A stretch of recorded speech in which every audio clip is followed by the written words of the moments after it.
Would you still camp in the woods if you knew someone died from something no one could identify? On the night of April 22nd, 2025, just after midnight, a quiet RV park in southern Oregon, usually filled with laughter, campfire smoke, and the hum of crickets, was torn apart in minutes.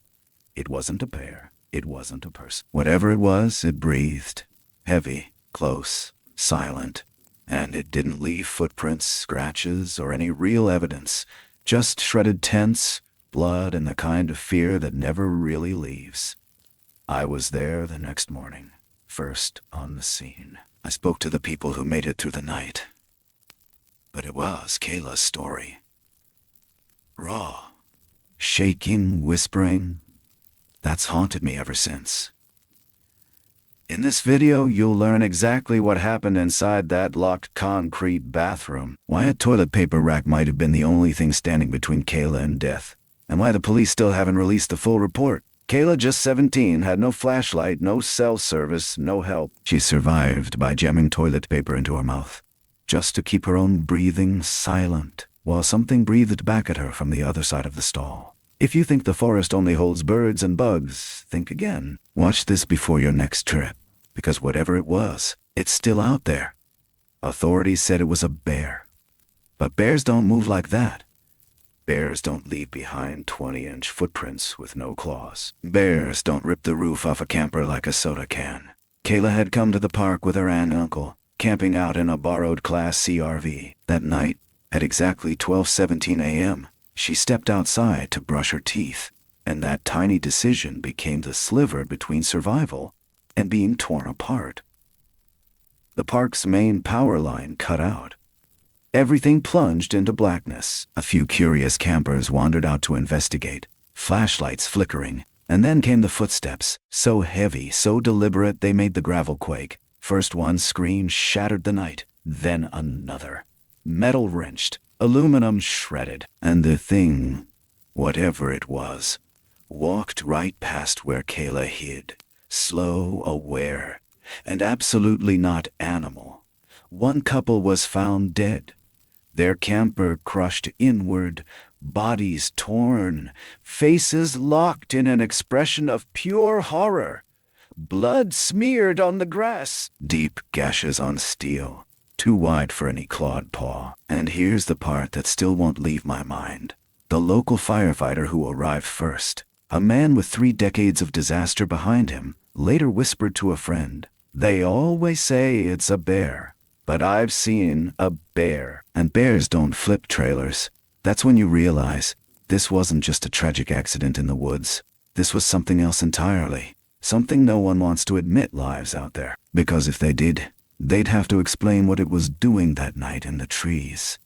And more importantly, where it went next. That day started like any other. A pale spring sun cut through the tall Douglas firs, casting long golden shadows across gravel lots and picnic tables. Laughter drifted from the center of the RV park, where families grilled sausages and clinked cold drinks, their voices mixing with birdsong and the distant hum of tires on the I-5. Retired couples lounged beside their travel trailers, swapping stories, while kids darted between trees, chasing fireflies that hadn't yet come out. For a place nestled deep in the woods near Grants Pass, Oregon, it was picture-perfect peace, at least until the sun slipped behind the tree line, and something else stepped out. Kayla Mendez, 16 years old, had arrived that afternoon with her aunt and uncle, riding in a borrowed Class C motorhome with faded stripes and a squeaky side door. She wasn't thrilled about camping. Too many bugs, no Wi-Fi.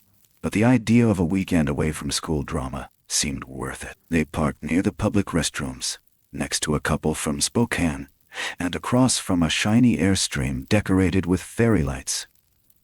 Dinner was quiet. Her aunt fell asleep reading. Her uncle sipped a beer and stared into the dark trees as if waiting for something. Just before midnight, Kayla stepped outside to brush her teeth. The night was still and a little too quiet. Her flip-flops slapped softly against the pavement. She barely noticed the silence then, the way even the crickets seemed to hold their breath. The overhead light above the restrooms buzzed faintly as she pushed open the heavy door and stepped inside, not realizing that this tiny mundane choice would separate her from everyone else who wouldn't make it through the night. A few minutes later, the world shifted. At exactly 12:17 a.m., every light in the park snapped off. A harsh silence followed, as if the earth itself paused. RVs blinked into darkness. Campers stirred. A man's voice called out from the far end of the lot. Something about the power tripping. Flashlights clicked on. Doors creaked open. Then, from the tree line beyond the last row of trailers, came a sound that didn't belong to this world. Thud! Thud! Thud. Each step shook the gravel. Heavy, calculated. Something was walking toward them, not stumbling like a drunk or bounding like a deer. It walked with purpose, with weight, with intent. And then came the scream. Sudden, sharp male, and cut off too quickly, followed by a noise like metal being folded in on itself. Something had been hit, hard. Kayla froze inside the restroom, toothbrush still in hand, heart slamming against her chest as panic clawed up her spine. Outside, something was happening. Something was happening. Something violent and fast. Wood splintered. Aluminum screeched. Tires exploded. There was a sound like canvas being shredded. And then a second scream. This time, a woman's, pitched with terror, and answered by a guttural roar so deep and resonant it vibrated through the concrete walls. Whatever was out there wasn't a bear. Not even close. It wasn't just the way it moved, or the way it tore through steel. It was the sound, the strange intelligence behind it. That roar didn't just threaten. It spoke, not in words, but in certainty. A declaration of power, of ownership. Something had entered the RV park that wasn't supposed to exist, and it wasn't leaving. But what Kayla didn't know yet, what no one could possibly have known, was that the worst wasn't over. Not even close. Because in the next few minutes, the park would fall into chaos. Blood would stain the gravel, and a secret buried deep in the Oregon wilderness would finally rise to the surface. Clawed, watching, and utterly real. For a moment, it was like the whole park forgot how to breathe. The blackout had frozen everything in place. Lights gone, conversations cut off mid-sentence, and every sound amplified by the kind of silence that only happens when nature itself seems afraid to speak. Somewhere across the gravel, a flashlight clicked on, its beam trembling against the trees.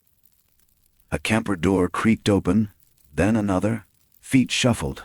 Confused voices murmured in the dark. Kayla, still inside the concrete restroom, leaned toward the small window slit near the ceiling, barely daring to breathe. That's when the footsteps returned. Not running, not dragging, but walking. Steady, powerful, and much too heavy. Thud, thud, thud. Each step felt like it hit bone instead of ground, echoing through the night like a countdown. People were out there. People who had no idea what was coming. A man called out, asking if anyone had a spare fuse. Another laughed nervously. Then, out of nowhere, came the scream. Sharp. Male, cut off halfway like something had snatched the air right out of his lungs. Kayla jolted. She backed away from the window. Her heart thrashed in her chest, ears ringing. Outside, metal twisted. No, crunched. Not like a car crash. Worse. The sound of something being ripped apart, methodically, without effort. She crouched beside the sink, hands over her mouth, and then came the second scream. This one was longer. A woman. Desperate. Then something answered her. A low, seismic growl that didn't just echo off the concrete. It moved through it like a shockwave. Kayla's body locked. That sound, impossibly deep, wet, ancient, rolled over her, shook the fixtures, and made her stomach clench like it had dropped through the floor. It wasn't an animal. Not a bear. Not even a predator. It sounded angry, personal, like it had chosen this moment, this place. Then came the tearing. The camper across from the restroom, she knew it belonged to an older couple, was being destroyed. The tearing wasn't chaotic. It was surgical. Sheets of aluminum peeled like bark from a tree. The ground shook again. She heard something collapse. A wall, maybe a roof, and then silence. Not peace, not safety. Just the kind of silence that creeps in when whatever's out there doesn't need to make noise anymore. And still, it wasn't over. That's when she heard it, just outside the restroom walls. Heavy breathing, low, rhythmic, slow circles around the building. Each exhale like a slow drag of wind through rotten leaves. No scratching, no banging, just presence. Kayla curled tighter against the base of the wall, eyes clenched shut. It wasn't trying to get in. It didn't need to. It already knew it had won. Then, without warning, it spoke again. Not words, just a second growl lower than the first. So low, Kayla felt it more than heard it. Through the tile, through her ribs. Her ears rang. Her body shook. And just for a second she thought she saw it. Through the tiny gap in the wall vent. A shadow. Towering. Shoulders too broad, fur matted and black. A shape not quite man, not quite beast. She bit her lip to stay silent. And here, right here, is the moment everything shifts. Because whatever this thing was, it knew she was in there. It paused, head tilted, as if listening, as if amused. And then, it moved on. Minutes passed. Kayla didn't move. Couldn't move. And when she finally did crawl toward the exit, her knees trembling, eyes wide, she didn't step out into a world she recognized. She stepped into aftermath. The kind that doesn't leave tracks, only questions. And blood. Always blood. Kayla stepped out into a nightmare. The air reeked of burnt rubber and something coppery. Blood. Her bare feet touched the cold gravel, still trembling, and she blinked into the half-light of early dawn just beginning to stretch across the treetops. It wasn't dawn. It was firelight. Low flames crackling from what remained of two campers, now reduced to blackened metal frames. The sky was still dark, but the horror was already fully visible. One RV, just 30 feet from the restroom, looked like it had been crumpled in a giant fist. The entire roof was peeled back, twisted and dangling like wet cardboard. Inside, she could see the edge of a mattress, soaked through. Her stomach lurched, and she turned away. The quiet was unbearable. Not silent, quiet, like everything was holding its breath again. Except now the air felt heavy, loaded with dread that hadn't quite settled. One by one, shattered fragments of the night revealed themselves. A woman's shoe in the middle of the path. A dog leash, still clipped to a torn collar. Scattered luggage. Zippered bags split open. Clothes flapping in the breeze like surrender flags. It wasn't just chaos. It was abandonment. People had run. Fast, hard, without looking back. She moved slowly, almost unwillingly, toward the center of the park. Her legs barely responded, rubbery and foreign, like she was wearing someone else's body. And then she saw the trail, a thick, smeared ribbon of dark red cutting across the gravel from the entrance gate to the communal lawn. It was long, unbroken, and Kayla didn't want to know who or what had been dragged across that line. A scream caught in her throat, but never made it out. Not when she noticed the third RV. It wasn't just damaged. It was imploded. The side panel had collapsed inward, like something had pushed from outside with unbearable force. Windows spiderwebbed with cracks. Deep gouges scored the aluminum skin, three-pronged like claws, but spaced too wide apart for anything natural, even a bear, especially a bear. It wasn't the kind of damage that came from rage. It looked surgical, like it had chosen its targets, and that's when the first responders arrived. Sirens, yes, but muffled, cautious. Not the blaring urgency of a house fire or car wreck. This was something else. An arrival lined with confusion, hesitation. Josephine County Sheriff's cruisers pulled up at the edge of the forest road. A wildlife services truck followed. Men with flashlights, radios crackling, but no guns drawn. Not yet. Then came the body count. The couple from the crumpled camper, Jerry and Linda Hopkins, were found still inside, or rather, what remained of them. Authorities would later classify the injuries as consistent with a wild animal attack. But privately, one EMT was heard muttering, "This isn't right. I've seen bear maulings. This looks like something stomped on them." But here's the twist. The hook buried in the middle of this horror like a splinter. That wasn't the most chilling detail. No, that came when Kayla, still shaking, pointed to the tree line near the restroom and said, "It was standing right there." Officers moved to investigate. Under a thick pine canopy, on soil still damp from spring rain, they found 5 footprints, each one nearly 20 inches long, pressed 2 inches deep into the earth. No claw marks, no arch. Toes aligned, broad, flat. Human in shape, but monstrous in scale. And then, no plaster casts, no photos released, no statements made. By noon, the entire area was fenced off. By the next day, the site was cleared, sanitized, and sealed. Witnesses were relocated, or some say, paid off. The official report filed later that week cited unseasonal bear aggression brought on by drought stress. But deep down, everyone who stood there that morning knew.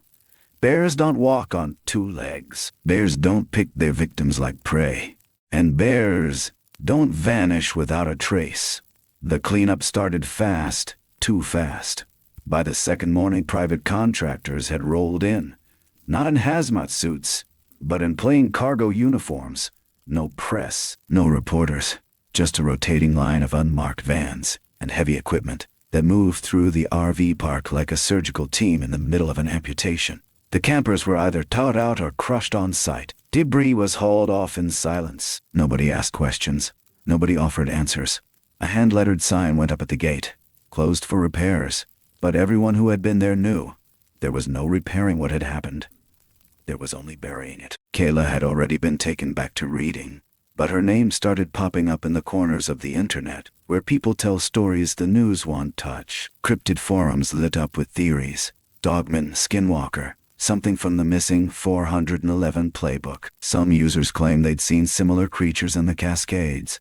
Others swore they heard the same kind of inhuman roar on camping trips that went too deep into no man's land. Someone even posted an old trail cam photo from 3 years prior, a blur of black fur and glowing eyes, just miles from Grants Pass, but none of it stuck. Without bodies, without video, it all stayed in the shadows, blending back into legend. And then, there were the payoffs. One woman online claimed her parents had been at the site that night and were offered relocation assistance in exchange for silence. Another said her brother worked cleanup and was told not to ask about the footprints. Every story came wrapped in, allegedly, but they all pointed in one direction. Someone wanted this buried deeper than 6 feet. But here's what they couldn't scrub away.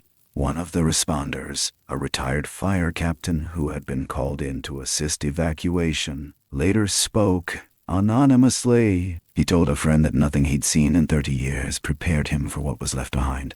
The strength required to collapse a steel-framed RV from the outside, not cave it in but compress it, was beyond human, beyond bear. And the trail of blood? It didn't scatter like a panicked escape. It dragged, deliberate, methodical. And then he said this: "They always say it's a bear. Always. But I've seen bear attacks. I've responded to wildlife incidents. I've seen chaos. This wasn't chaos. This was hunting." That line stuck with me. Not just the choice of word, hunting, but the cold certainty in it. Like this wasn't random. Like something had been watching, waiting, choosing. And it begs a bigger question. What else has been dismissed as wildlife? What other incidents have been chalked up to freak accidents, weather, stress, even heart attacks? When the truth was far, far stranger. Because remember, one man died that night, not from trauma, but from fear. A heart attack, trying to flee something he never even saw. That's what fear this deep does. It reaches inside. It finds the old parts of us, the ones that still remember when we weren't at the top of the food chain. And just when you think this thing's over, that the fires have died down and the RVs are gone and the officials have said their piece, you hear a story, a fresh one, about footprints found along a creek bed 10 miles north, about how dogs wouldn't stop barking near a certain bend in the road, about how the woods go quiet after dark in a way they never used to.